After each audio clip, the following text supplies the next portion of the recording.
गुरुजन मार्गात ईश्वरासमान गुरुजन ज्ञानाचे विचारांचे काय गुरुजन जिजती होऊनी चंदन अशा समस्त गुरुजनांना त्रिवार वंदन. गुरुजन जिजती होऊनी चंदन अशा समस्त गुरुजनांना त्रिवार वंदन. माझे नाव काव्या सागर पुतेकर आहे. मी तुम्हाला शिक्षक दिन भाषण सांगणार आहे. शिक्षक दिन भाषण सांगणार. आज 5 सप्टेंबर शिक्षक दिन या निमित्त मी सर्वप्रथम समस्त गुरूंना वंदन करते.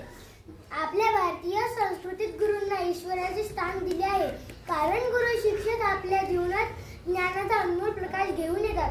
ज्या शिक्षकांनी आपले व्यक्तिमत्व घडविले त्या शिक्षकांप्रती आदर व कृतज्ञता करण्याचा दिवस म्हणजे शिक्षक दिन होय. आई वडील आपल्याला पंख देतात. त्या पंखांमध्ये भरारी देण्याचे बळ शिक्षक देतात.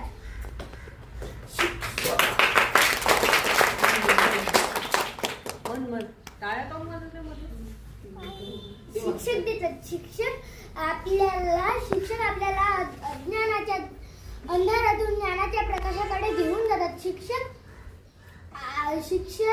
शिक्षकांचे महत्त्व व्यक्त करतात. जय हिंद.